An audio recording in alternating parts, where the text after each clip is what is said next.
Hello, good evening everybody. My name is Shubham Jagdish and welcome back to the channel.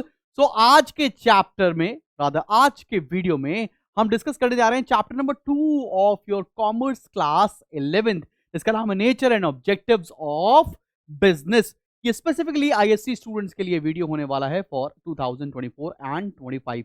अगर मैं आपको एक और एडिशनल इंफॉर्मेशन बताना चाहता हूं कि अगर आपको हमारे साथ प्रिपेयर करना है, लाइव प्रिपेयर करना है for your class 11, so all 3 subjects beat accountancy, economics and commerce will be taught by me. हर दिन लाइव क्लास होती है और इस कोर्स का प्राइस है just 10,000 rupees. It includes entire of your class 11th। और मैं आपको बताना चाहता हूं कि आपको अगर मेरे नोट्स फ्री ऑफ कॉस्ट चाहिए तो हमारी एप्लीकेशन को डाउनलोड करना पड़ेगा। डिस्क्रिप्शन में लिंक मिल जाने वाले हैं और वहां के फ्री स्टडी मटेरियल सेक्शन में आप सभी को चैप्टर वाइज नोट्स प्रोवाइड किए जा रहे हैं, जितने भी वीडियोस आपको यूट्यूब पर मिलते जाएंगे। तो चलिए शुरू करते हैं। तो चलो बच्चे बाड़ी देखते हैं इस चैप्टर में हमें कंप्लीट क्या क्या करना है, क्या क्या टॉपिक हमारे सिलेबस में होने जा रहे हैं। तो आपको पढ़ना है definition and scope of business, ये आपके सिलेबस में है। Then characteristics of business, necessity of business, business as an economic activity आपके सिलेबस में नहीं है तो आप इसको स्किप करेंगे, मैंने भी इस वीडियो में इसको कवर नहीं किया है। देन ऑब्जेक्टिव्स ऑफ बिजनेस पढ़ना है, role of profit in business पढ़ना है। Again objections against profit maximisation भी आपके सिलेबस में नहीं है। तो ये दो टॉपिक को छोड़कर बाकी सारी चीजें आपको इस पर्टिकुलर चैप्टर में कंप्लीट करनी है। जो सबसे इंपॉर्टेंट टॉपिक है वो है ऑब्जेक्टिव्स ऑफ बिजनेस, जो कि आपके एग्जामिनेशन में फॉर श्योर पूछा जाएगा। तो चलिए शुरू करते हैं पहले टॉपिक से। और एक ही वीडियो काफी है और एक ही वीडियो में मैं आपको सारा टॉपिक कंप्लीट कर देने वाला हूं।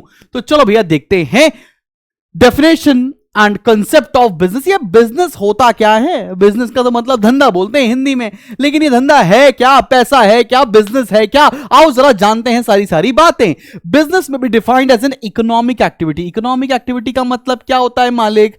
इकोनॉमिक एक्टिविटी का मतलब होता है वो एक्टिविटी जिसमें सीधा सीधा पैसे का लेन देन होता है, which involves regular transfer और exchange of goods and services। एक टर्म आ गया रेगुलर, अगला कीवर्ड है। मतलब अगर मैंने मान लो एक बार ये मोबाइल बेच दिया तो वो बिजनेस नहीं कहलाएगा। अगर मैं ये मोबाइल या ऐसे ही और मोबाइल बार बार सेल और परचेज करता हूं तो वो मेरे बिजनेस का, उस चीज को हम लोग बिजनेस कहेंगे।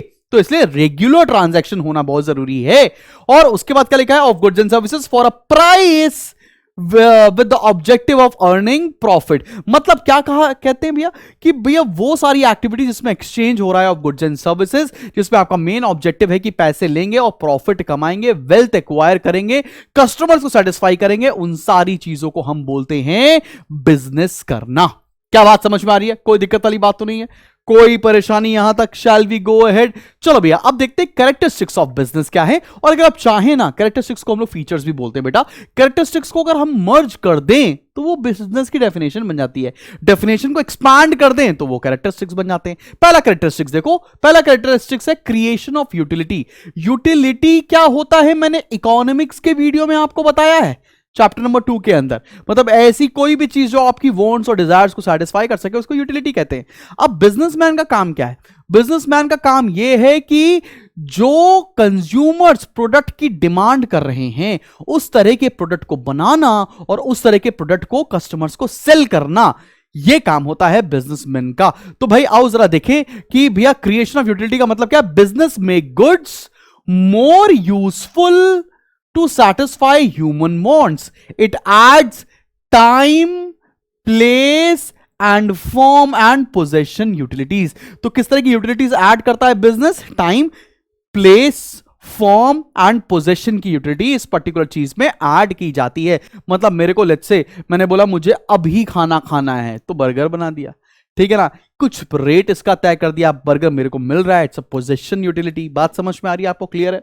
आगे बढ़ते हैं। Dealings in goods and services. हर एक बिजनेस या तो कोई गुड्स परचेज और सेल करता है या कोई सर्विसेज परचेज और सेल करता है या उसको बनाता है। तो मैंने यहां लिखा है every business enterprise produces is a producer or buys goods and services for selling them to other।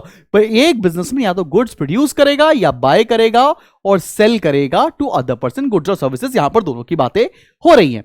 आगे बढ़ते हैं और अगला पॉइंट क्या लिखा है?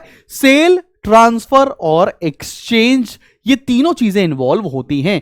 All business activities involve transfer और exchange of goods and services for some consideration which is price. मतलब हम गुड्स और सर्विसेज को खरीदते बेचते हैं और बदले में कुछ प्राइस चार्ज करते हैं। जैसे मुझे ये बर्गर खरीदना है तो लेट्स से बर्गर 100 रुपए का आता है, तो मुझे 100 रुपए इसके बदले में पे करने पड़ेंगे, तो प्राइस ऑफ बर्गर कितना हो गया?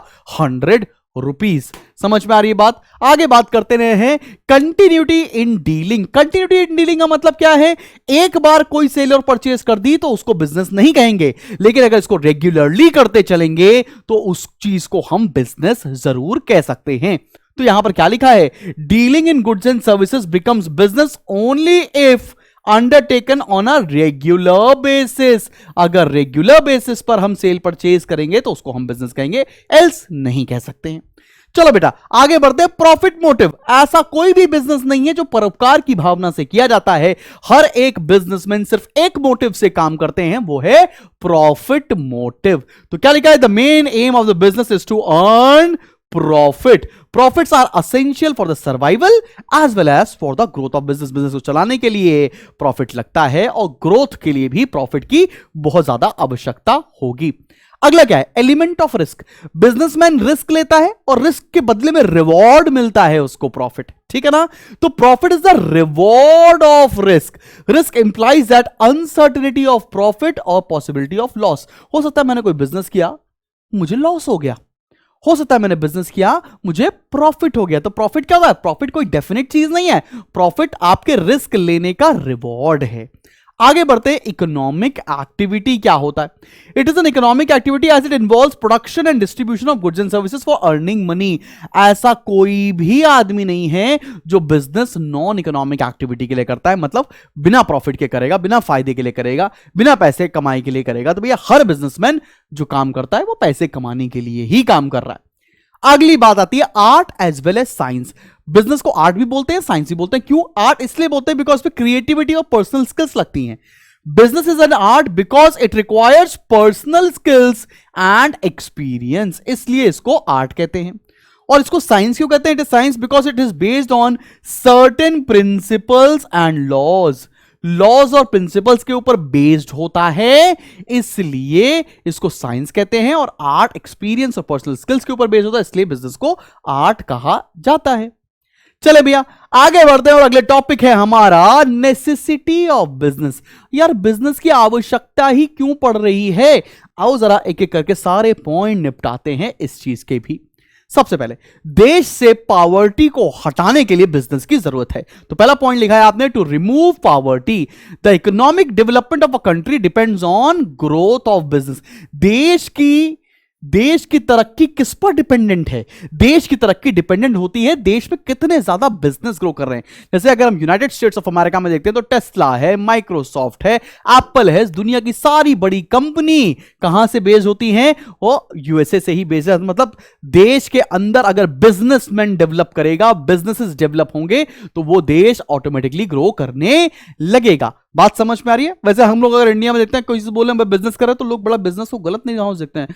जैसे अगर मैंने बोला कि यार मैं टीचर हूं और मैं एक बिजनेसमैन भी हूं, तो लोग कहते हैं अच्छा टीचर हो, तुम्हें तो गरीब होना चाहिए। ठीक है, टीचर हो, तुम बिजनेस नहीं कर सकते। ऐसा नहीं है। हमारे देश में बिजनेसमैन को हमेशा गलत निगाहों से देखा जाता है, लेकिन नहीं है बेटा। जिस देश में ज्यादा से ज्यादा लोग बिजनेसमैन होंगे, उतना ज्यादा उस देश की तरक्की होने के चांसेस होते हैं। आगे मैंने इसी में लिखा है, business enterprise make productive use of natural resources so that income of people increases. भाई अब क्या होता है, बिजनेसमैन ना एक देश के नेचुरल रिसोर्सेज को इस्तेमाल करता है, उससे कुछ प्रोडक्ट्स बनाता है, प्रोडक्ट्स बनाते हैं, सेल करता है, सेल करने के बाद देश की इनकम और पर कैपिटा इनकम बढ़ती है, ताकि लोगों की इनकम बढ़ती चले। तो पॉवर्टी को दूर करने के लिए देश में बिजनेसमैन का डेवलप होना, बिजनेसेस का डेवलप होना बहुत अनिवार्य है। अब अगर आपके पेपर में ये क्वेश्चन आया और तुम इस तरह एग्जैक्टली लिख कर आओगे, तुमको पूरे नंबर मिलेंगे। बिल्कुल टेंशन वाली बात नहीं हो रही है बेटा। आगे बढ़ते हैं, अगला पॉइंट है टू जनरेट एम्प्लॉयमेंट। बिजनेस का दूसरा ऑब्जेक्टिव क्या है, जरूरत क्या है? क्योंकि बिजनेस सबसे ज्यादा लोगों को रोजगार देने का एक माध्यम है। चलो बेटा, business offers employment to millions of people. अब इंडिया में देखो ना, रिलायंस, टाटा, महिंद्रा कितने लोगों को नौकरी दिए बैठे हैं भाई साहब, जितने लोग सरकार नहीं देती उससे ज्यादा तो ये लोग नौकरी दे रहे हैं। There is an unlimited scope for employment in industry due to vast range of business activities. ऐसे मेरे खुद के बिजनेस में 40 से 45 लोग एम्प्लॉयड हैं। वैसे अगर बहुत सारे बिजनेसेस डेवलप होंगे तो देश से बेरोजगारी की समस्या को दूर किया जा सकता है। बात समझ पा रही है? आगे बढ़ते, थर्ड पॉइंट आता है to improve standard of living.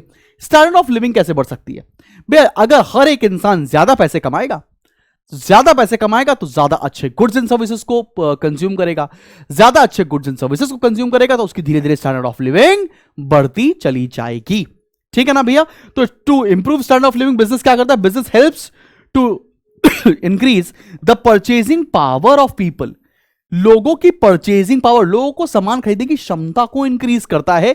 People can enjoy new and better products to improve their living standards. धीरे धीरे लोगों की इनकम बढ़ेगी तो परचेजिंग पावर बढ़ेगी तो नए नए सामान को वो कंज्यूम कर सकते हैं। आगे बढ़ते हैं, हमको क्या चाहिए था? टू अर्न फॉरेन एक्सचेंज भी बिजनेस की जरूरत पड़ती है। अब फॉरेन एक्सचेंज की जरूरत पड़ क्यों रही है हमारे देश में? आओ जरा देखा जाए बेटा। A country cannot produce everything needed by its people. It has to import certain items. Import certain items मतलब दूसरे देश से हमको मंगाना पड़ेगा। For which foreign currency is required. अगर हमको दूसरे देश से सामान मंगाना है तो फॉरेन करेंसी की जरूरत पड़ेगी। अब वो फॉरेन करेंसी कहां से आएगी? Business helps to earn foreign exchange through exports. अगर हमारे देश हमारी गुड्स एंड सर्विसेज को दूसरी कंट्री में बेचेंगे तो वहां से हमको फॉरेन एक्सचेंज मिलेगा। ठीक है, तो बिजनेसमैन कैसे हेल्प करते हैं? वो एक्सपोर्ट करते हैं और फॉरेन एक्सचेंज को अर्न करते हैं, जिससे हमारे देश के इंपोर्ट बिल्स को चुकाया जा सकता है। आगे बढ़ते हैं, टू प्रोवाइड सोशल वेलफेयर या to promote social welfare. Business can enrich human life and establish better society. Business activities influence the lives of all individuals directly और इनडायरेक्टली। अब तुमको पता है सोशल वेलफेयर कैसे आ रहा है भाई? समाज के लिए अच्छे गुड्स बना रहे हैं, रीजनेबल कॉस्ट पर बना रहे हैं, लोगों को ज्यादा एम्प्लॉयमेंट दे रहे हैं। Beyond business activity, schools, colleges, hospitals build कर रहे हैं, तो कहीं ना कहीं पूरे समाज का सोशल वेलफेयर हो ही रहा है थ्रू अ पर्टिकुलर बिजनेस। चले भैया आगे बढ़े। अब हम बात करने जा रहे हैं इस टॉपिक की जो सिलेबस में नहीं है। Business as an economic activity मैंने यहां पर क्लियरली लिख दिया, नॉट इन सिलेबस, तो आप लोग इस टॉपिक को स्किप करके आगे बढ़ सकते हो बेटा जी। मैंने पीपीटी में इसको इसलिए शामिल किया ताकि आपको पता चले बार बार कि यह सिलेबस में नहीं है। सबको समझ में आ गई बात? चले अगला टॉपिक एकदम शानदार है, इसका नाम है ऑब्जेक्टिव्स ऑफ बिजनेस। तो चलिए शुरू करते हैं।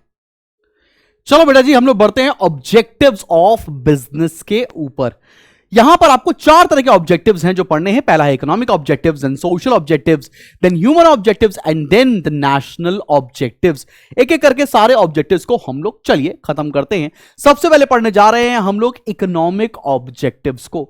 इकोनॉमिक ऑब्जेक्टिव से सबसे पहला पॉइंट है हमारा अर्निंग प्रॉफिट। अब भैया प्रॉफिट जरूरी क्यों है? प्रॉफिट इसलिए जरूरी है बिजनेस में ताकि हम सरवाइव कर सकें, और अगर मेरे पास सफिशिएंट प्रॉफिट है तो हम बिजनेस को और ग्रो कर सकें।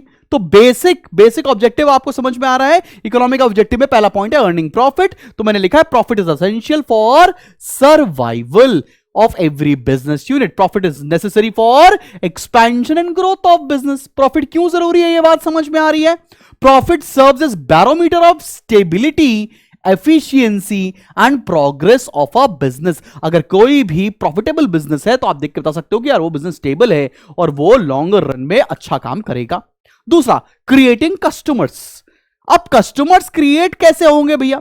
अब businessman can earn profit only when there are enough customers to buy and pay for it goods and services. भाई जितने ज्यादा कस्टमर्स होंगे उतना ज्यादा इकोनॉमिक ऑब्जेक्टिव सेटल होगा हमारा। बात समझ में आ रहा है? जितना ज्यादा कस्टमर्स बनाएंगे उतने ज्यादा गुड्स एंड सर्विसेज बिकेंगे, जितने ज्यादा गुड्स एंड सर्विसेज बिकेंगे उतने ज्यादा पैसे कमाएंगे। थर्ड पॉइंट आता है इनोवेशन। अब देखो भैया, in order to be successful business has to explore new markets and attract more customers and should retain the old customers. For this business should innovate make new changes, bring new trends etcetera. भाई तुमने देखा होगा पहले black and white TV चलती थी, लोगों ने invert किया और इन्वेंशन आए, फिर कलर टीवी आ गई, फिर प्लाज्मा आ गया, फिर एलईडी आ गई, फिर ना जाने कितना आपने डेवलपमेंट कर लिया। पहले आप स्मार्टफोन्स के अंदर डेवलपमेंट देख सकते हैं। तो जो कंपनी जितना ज्यादा इनोवेट करती है, अपने आप को आगे से आगे रखती है, उस कंपनी के कस्टमर्स कभी भी नहीं टूटते और वो कंपनी लगातार प्रॉफिटेबल रहती है। So in order to be successful you need to innovate and bring new changes which can satisfy the human wants। चले भैया आगे बढ़ते हैं। फिर आते हैं हम लोग सोशल ऑब्जेक्टिव्स के ऊपर। इकोनॉमिक ऑब्जेक्टिव्स तो क्लियर हो गए बाबूजी, सोशल ऑब्जेक्टिव्स क्या है? पहला, supplying desired goods at reasonable prices. हमें अपने प्रोडक्ट्स को मार्केट में, अच्छे प्रोडक्ट्स को सही दाम पर बेचना चाहिए, ना बहुत ज्यादा चार्ज करना चाहिए, ना ही बहुत अंडर प्राइस करके अपने गुड्स एंड सर्विसेज को सेल करना चाहिए। दूसरा है fair remuneration to employees. Fair remuneration to employees का मतलब क्या है? जो भी आपके वहां काम कर रहे हैं, आप उनको कम से कम जस्ट रेम्यूनरेशन दें, सही सही पैसा दें। और अगर आप प्रॉफिटेबल हैं तो प्रॉफिट का कुछ हिस्सा आप अपने एम्प्लॉइज के बीच में डिस्ट्रीब्यूट करें, जिससे उनका मोराल हमेशा बूस्टेड रहे। तीसरा पॉइंट है हमारे बीच में कि एम्प्लॉयमेंट जनरेशन का काम भी एक बिजनेस का होता है। Business should provide opportunities for gainful employment to the members of society. तो ये तीन ऑब्जेक्टिव्स हमने पढ़े अभी तक, सोशल ऑब्जेक्टिव्स के तीन पॉइंट्स। हम और पढ़ने आ रहे फेयर रिटर्न टू इन्वेस्टर्स। वो लोग जिन्होंने हमारे बिजनेस में पैसा लगाया है, बिजनेस का एक कर्तव्य बनता है, दायित्व बनता है, रिस्पॉन्सिबिलिटी बनती है कि अपने इन्वेस्टर्स को सही सही रिटर्न दें। ठीक है ना? तो मैंने लिखा भी है, बिजनेस इज एक्सपेक्टेड टू पे fair returns to shareholders and creditors in the form of dividends and interest। अगले पॉइंट पर बढ़ते हैं। अगला पॉइंट हमारा सोशल वेलफेयर। सोशल वेलफेयर मतलब सोसाइटी के लिए क्या कर रहा है बिजनेस, तो उसको एनजीओ को सपोर्ट करना चाहिए, स्कूल्स एंड कॉलेजेस बिल्ड करने चाहिए। ये सारी बातों का लगातार ध्यान बाबूजी देना चाहिए। बात समझ में आ रही कि नहीं आ रही है? सोशल वेलफेयर में क्या लिखा है? Business should provide support to social, cultural and religious organizations। business should build school, colleges, hospitals etc। फिर लास्ट पॉइंट पर आते हैं। लास्ट पॉइंट है हमारा पेमेंट ऑफ गवर्नमेंट ड्यूज। अगर सरकार का कुछ टैक्सेस है, उसको एक बिजनेस को टाइमली पे करना भी एक सोशल ऑब्जेक्टिव होता है। Every business enterprise should pay tax dues to the government honestly and at the right time. चलो बेटा, अब हम आगे बढ़ने जा रहे हैं। ह्यूमन ऑब्जेक्टिव्स क्या होते हैं, एक एक करके ह्यूमन ऑब्जेक्टिव्स को भी बताते हैं। और एग्जैक्टली आप सेम आंसर लिखकर आओगे, टेंशन लेने वाली बात नहीं है, बिल्कुल नंबर मिल जाएंगे। पहला है लेबर वेलफेयर। लेबर वेलफेयर का मतलब क्या है? Business must recognize the dignity of labour. business must recognize the dignity of labor and human factor should be given due recognition। जितने लोग हमारे वहां काम कर रहे हैं उनको आप डिग्निफाइड मैनर में ट्रीट करेंगे। कोई ऊंचा कोई बड़ा नहीं होता है, जितने भी लोग हमारे यहां काम कर रहे हैं सब बराबर के हैं, इस तरह से आपको ट्रीट करना चाहिए। Proper opportunity should be given for utilising individual talent. हर एक इंडिविजुअल को प्रॉपर अपॉर्चुनिटी मिलनी चाहिए सो दैट उनके टैलेंट को यूटिलाइज करके उनकी पर्सनल ग्रोथ के ऊपर भी कंपनीज को या बिजनेसेस को काम करना चाहिए। आगे बढ़ते हैं। Developing human resources. Human resources are the most valuable asset of a business and their development will help in growth of business. जितनी ज्यादा अच्छी वर्कर्स की टीम होगी उतना सक्सेसफुल ऑर्गेनाइजेशन आप बनोगे। तो कोशिश ये करनी, जितने भी लोग हमारे वहां काम कर रहे हैं उनका डेवलपमेंट अगर हम करेंगे तो फॉर श्योर हमारे बिजनेस का डेवलपमेंट होने वाला है। थर्ड है पार्टिसिपेटिव मैनेजमेंट। पार्टिसिपेटिव मैनेजमेंट का मतलब क्या होता है? हर एक एम्प्लॉय को बिजनेस के डिसीजन मेकिंग में शामिल करना, उसको बोलते हैं participating decision making, participative management। Employees must be able to take part in decision making process of business। This will help in development of employees। और employees को भी अच्छा लगता है कि हमें सारे decisions में देखो participate करने का मौका मिलता है, कंपनी के लिए मैं valuable हूं। तीसरा आता है labor management cooperation। मतलब employees should be treated as honorable individuals and should be kept informed। जितने भी एम्प्लॉइज हैं उनको सारी इंफॉर्मेशन होनी चाहिए और उनको अच्छी तरीके से ट्रीट करना चाहिए। बेसिक सी बात यह है। ह्यूमन ऑब्जेक्टिव्स ये हैं। अब आते हैं देश के ऑब्जेक्टिव्स के ऊपर। नेशनल ऑब्जेक्टिव्स क्या हैं साहिब? आओ जरा वो भी देखा जाए। सबसे पहला, optimum utilization of the resources. जितने भी रिसोर्सेज हमारे देश के हैं उनको हमको इफेक्टिवली इस्तेमाल करना है। आओ जरा देखते हैं कि आपको एग्जाम में क्या लिख के आना है। Judicious and optimum utilization of resources essential for rapid and balance economic growth of the country. हम जितने अच्छे से रिसोर्सेज को इस्तेमाल करेंगे उतना ज्यादा हमारा देश तरक्की करने वाला है। सेकेंड पॉइंट पर आते हैं, national self reliance. National self reliance का मतलब क्या है बेटा जी? एक सेकेंड। हाँ, business should help the government in increasing exports. देखो, सेल्फ रिलायंस का मतलब होता है आत्मनिर्भर बनना। मतलब अभी तक वो सामान जो हम विदेशों से इंपोर्ट कर रहे थे, कोशिश करें कि वो सामान हमारे देश में खुद बनने लग जाए, हमारे बिजनेसमैन खुद वो प्रोडक्ट्स को बनाने लगे। तो हर एक बिजनेस को अपनी गवर्नमेंट को हेल्प करना चाहिए so that there particular country can become self reliant. Business should help the government in increasing exports and in reducing dependence on imports. Export को बढ़ाओ और इंपोर्ट को कम करो। आगे बढ़ते हैं, डेवलपमेंट ऑफ स्मॉल इंडस्ट्रीज। अब जितनी बिग फर्म्स है ना, उनको प्रमोट करना चाहिए development of small industries so that हमारे देश में ज्यादा से ज्यादा इंप्लॉयमेंट अपॉर्चुनिटीज को क्रिएट किया जा सके। पेपर में क्या लिखोगे? Big firm should encourage growth of small scale industries which are necessary for generating employment. Clear है बच्चों? समझ में आ रही है सभी लोगों को? चलो भैया, आते हैं डेवलपमेंट। अब लास्ट 2 पॉइंट्स है, development of backward areas. Backward areas कौन से हैं? वो एरियाज जहां पर अभी तक डेवलपमेंट हुआ ही नहीं है।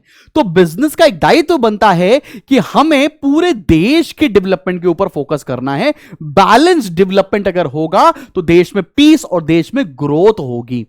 तो balance regional development is necessary for peace and progress in the country. Hence business should give preference to industrialization of backward regions of the country. मतलब बिजनेसमैन को थोड़ा सा प्रेफरेंस देना चाहिए उन जगहों को डेवलप करने के लिए जो अभी भी डेवलप नहीं है या लेस डेवलप्ड है। आगे बढ़ते हैं, कंट्रोल ओवर पॉल्यूशन। आप सभी को पता है कि जो पॉल्यूशन हो रहा है वो किसी ना किसी बिजनेस के थ्रू ही हो रहा है। तो उस बिजनेस का एक कर्तव्य बनता है कि कम से कम पॉल्यूशन किया जाए और जो गंदगी, जो चीजें हो चुकी हैं उसमें सुधार लाया जाए। मतलब business is responsible for reducing the adverse effect of business on the quality of life. It must make proper arrangement for the disposal of smoke, waste, etc. Business को ध्यान रखना है कि अब और कितना हम कम पोल्यूशन कर सकते हैं। बाबूजी, लास्ट टॉपिक पर बढ़ रहे हैं इस चैप्टर के, और इस लास्ट टॉपिक का नाम है role of profit in business. भैया, बिजनेस के अंदर प्रॉफिट की जरूरत क्या है? सबसे पहला, इंसेंटिव। अगर प्रॉफिट नहीं है तो हम काय को बिजनेस करेंगे? तो पहला है, profit is the driving force behind every business. Profit is the driving force behind every business. अगर प्रॉफिट नहीं होगा कोई बिजनेस करना चाहेगा ही नहीं। Profit is the reward for undertaking risk of business. भैया, होता है ना, लालच होती है, भाई हम कोई काम क्यों करेंगे, हमको क्या मिलने वाला बदले में? हम बिजनेस इसलिए करेंगे क्योंकि हम पैसा कमाएंगे, प्रॉफिट कमाएंगे। दूसरा, सर्वाइवल। अगर बिजनेस को सर्वाइव करना है तो उसको प्रॉफिट कमाना पड़ेगा, वरना बिजनेस बंद हो जाएगा। तो profit is essential for the survival of business and it ensures the continuity of an enterprise. Business को लगातार चलाना है तो प्रॉफिट कमाना पड़ेगा। तीसरा पॉइंट, अगर बिजनेस को ग्रो करना है तो भी प्रॉफिट की जरूरत पड़ेगी। कैसे? Profit is the biggest source of capital for expansion and growth of business.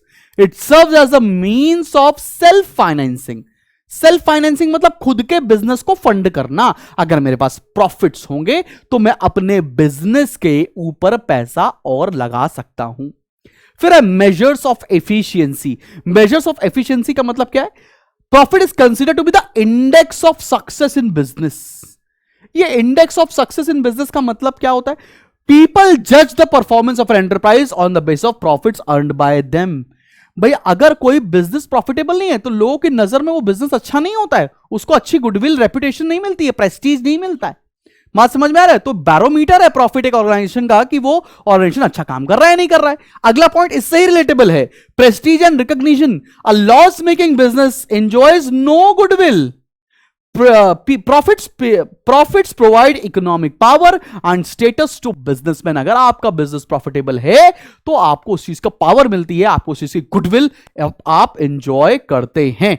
फिर again objections against profit maximization is not there in the syllabus and this is it. और भैया चैप्टर हो गया है हमारा खत्म भाई, बल्ले बल्ले, शाबा शाबा। अब मिलते हैं हम लोग अगले चैप्टर के अंदर। Children keep smiling and keep learning.